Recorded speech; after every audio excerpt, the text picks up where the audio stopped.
Guten Tag, my name is DMAT and welcome to a follow-up video. On a previous broadcast of DBD-NB, I brought up the national headlines of the case of the missing tamarins at the Dallas Zoo. I also planned on making a follow-up video going over everything concerning the topic and, well, here it is. In this video, we'll be going over the lead up to the event, the arrest, and where we are now. All information comes from the Dallas Zoo's Instagram and various articles on the topic. All links to these will be in the description below.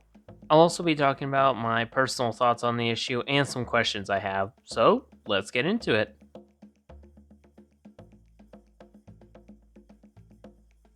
All of this started on January 13th, when at about 10:20 a.m., it was reported that Nova, one of the zoo's clouded leopards, had escaped. A code blue was called, which is when a non-dangerous animal escapes, and the zoo was closed for the day. The Dallas Police Department was called to aid in the search. Fortunately, Nova was found on zoo grounds at about 4:40 p.m., about 100 yards near her habitat, and was returned before 5:15 p.m. However, an investigation found that the wire mesh to her habitat was intentionally cut. The next day, January 14th, more damage was found to the nearby Langer enclosure.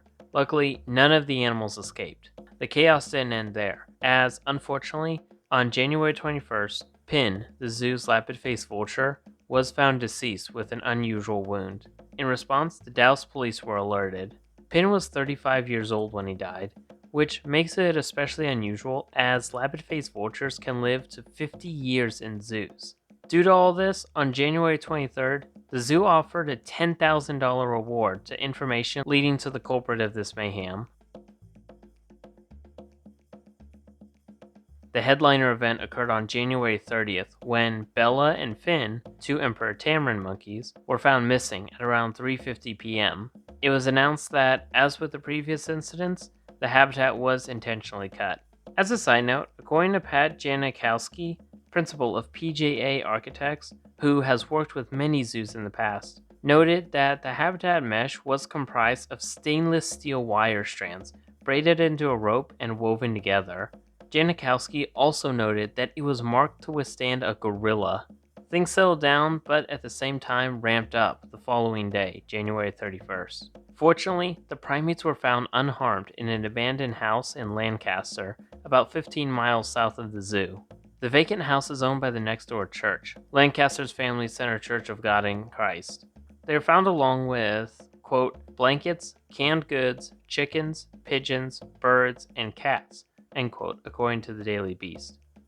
From KSAT.com, quote, police described the home to be in extremely poor condition, with suspected cat feces, building material debris, mold and/or mildew, and dead animals, including goldfish that were not have believed to be stolen from the zoo. In the specific area where the monkeys were found, police said there were bird feces and feathers, along with wet, moldy pieces of clothing, end quote, according to a report from Dallas Morning News. According to an arrest warrant affidavit on GazetteExtra.com, police also said that they, quote, brought to light in early January an unreported theft of feeder fish, water chemicals, fish flake food, and training supplies, end quote, from the behind-the-scenes otter habitat, which was later found in the Lancaster house. The tamarins were in a closet and had no visible injuries aside from losing a bit of weight. The previously mentioned $10,000 reward was increased to $25,000 on February 1st. Furthermore, security cam footage released a picture of the suspect. Eventually, more information was uncovered.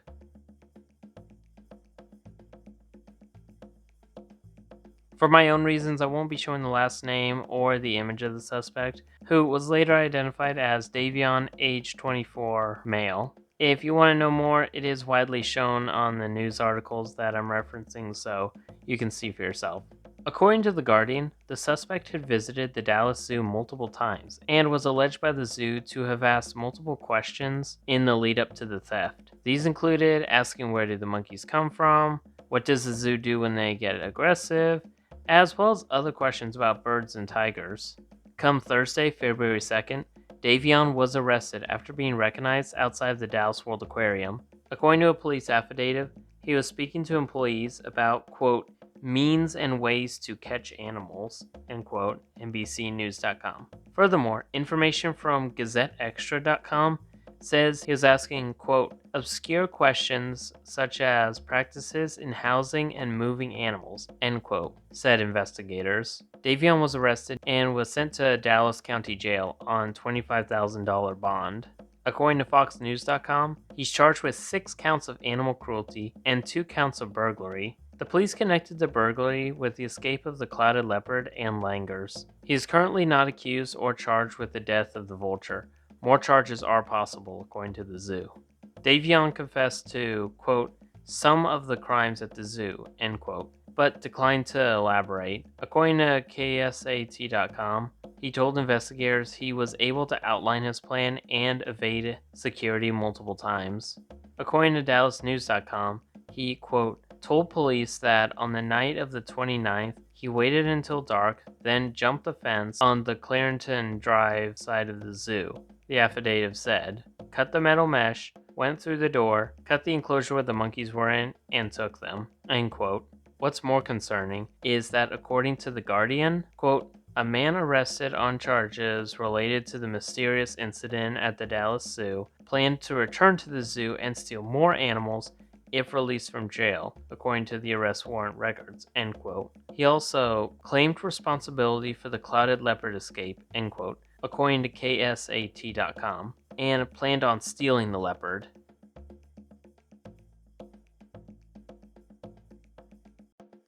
Carrie Strieber, apologies if I mispronounced the name, promised significant changes in regards to security. This includes adding more cameras, towers on loan from Dallas Police Department, more overnight guards, and limiting overnight animal access, according to NBCnews.com. Quote, all zoos will learn from what has happened in Dallas. They will fix what was vandalized and make changes to try and prevent these acts from happening again, end quote, said Rob Vernon, Vice President of Communications at the Association of Zoos and Aquariums. However, with all these talked about increases in security, how will they affect the guest enjoyment? According to Renner of Drake University, quote, there might be a strategic approach that will improve security without paralyzing the zoo or ruining the visitor's experience. I hope that's what they will do, end quote. With all these events occurring in Dallas, it's not too unlikely that other zoos will look into considering these measures. As of February 9th, that's all we have. At this point, I want to give my own thoughts and questions, and if anyone related to the case by chance hears this and can offer some answers or additional thoughts, I'd be happy to talk.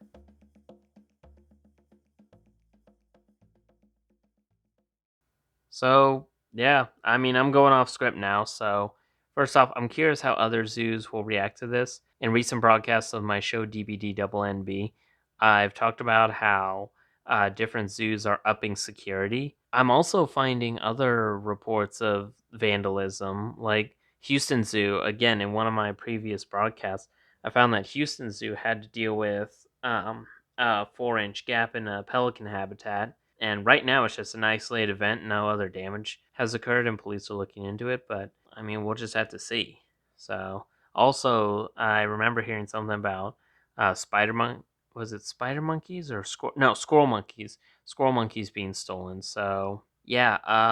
Or as for security changes, I, of course, the zoos need to be prepared. They need to do what they can because they're housing not only endangered species, they're holding hundreds of species, and yeah, they have a lot to protect.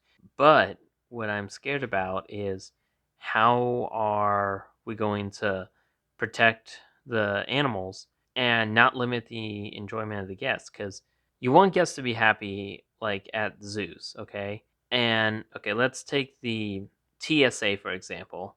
Nobody's real excited to go through TSA because you gotta stand in long lines. You gotta do baggage check. You have to have people check your stuff. Heck, I think even amusement parks and stuff do it. I remember going to Worlds of Fun a few years back, and they had to check my pull string bag.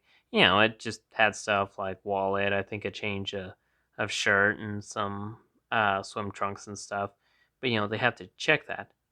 Are zoos going to be implementing metal detectors? Because they know that the tool that was used to cut these things. It had to have been a tool, but they don't know what kind yet. They haven't found it. So I remember metal detectors were mentioned in the NBC news article, but it wasn't confirmed if they were going to be on the table. And even if they do, like put a simple metal detector in at the gateway, just people enter and exit as they do. What are they going to pick up? Like, I mean, what if, say, I have metal camera gear? Okay, like, are they going to pick up that? What if are they going to require you to put all your metal stuff on or through a machine like in TSA? I don't know. Okay, these are my questions as how are people going to be monitoring guests? Because the person arrested for this, he said he'd been going to the zoo several times. So I'm not saying that you should be untrustworthy of guests, but I don't know where we go now. So another question I have is, so go over back to the house in Lancaster.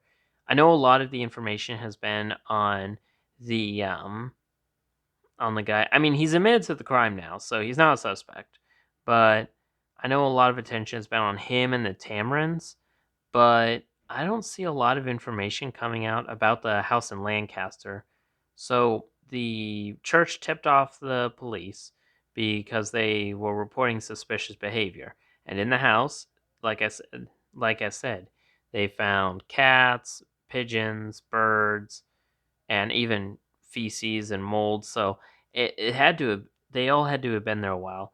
What I'm curious about is, are the birds like, okay, are the pigeons, are they wild? Like, are they the rock doves, which are the classic pigeons you think of when you see city birds, like city pigeons? So are they wild? Maybe. Are the cats feral cats, or are they being abducted? I don't know. Like, was this guy just going on a string of, like, just picking up wild and feral animals and then when something more exotic? I don't know. On to some of the questions that he asked. So, they were reporting that he was asking suspicious questions. Honestly, in my opinion, I feel like they're only suspicious because he was convicted of the crime, like he was found guilty of the crime. I feel like asking, where did you get these animals from? What do you do if they get aggressive?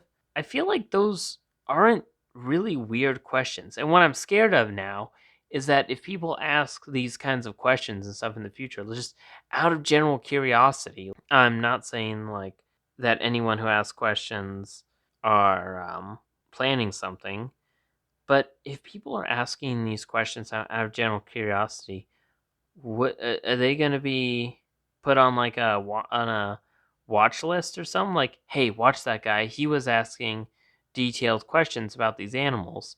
Like, I am curious. Like, I think this is my personal thought, but I think that the only reason they reported the questions on like how they move animals, how like what their protocol is when they get aggressive, like where do they get the animals from? Like, do they get them from the zoos of the wild or whatever? Like, I feel like those are normal questions for a guest to ask if they are legitimately curious.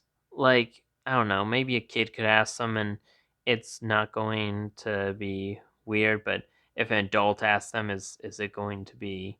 I don't know. So my main point in a lot of these questions and thoughts is this going to strain zoo and guest like relations?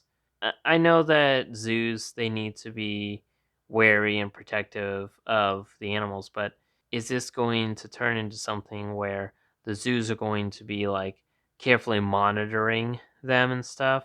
Like, I don't know. Like, is this going to turn into somewhere like zoos are not trustworthy of their guests? If guests do anything different or show like an interest in the animals, is this going to strain relations? I don't know. But among those questions, he asked about moving animals. So I always, that makes me wonder if was the Lancaster house kind of like a storage place, and then he was going to skip town or he was going to move them all somewhere. So yeah. But I mean, that's all I have. So you've listened to all of the information that I've been able to compile up to the day of recording, which is February 9th, 2023. And my questions, personal thoughts. If you or if anyone who's connected to these events could lend their, I'd be interested to hear your guys' thoughts in the comments down below. I mean, the guy's vowed to do it again, so will he be barred from zoos? I mean, if he ends up sneaking in, I don't know. So, I mean, with this very interesting video, I think we're done here. What do you guys think of all these events? What do you think of my comments about like what's going to become of this now? And I mean, what else is there? But with that, I think we're done here. If you enjoyed the video, consider liking and subscribing to the channel, as well as following me on my other social media platforms. The link tree is in the description below. I thank you all for watching, and remember, always be prepared, do good daily, and love nature, for your life is a canvas, and you have the brush. Auf Wiedersehen!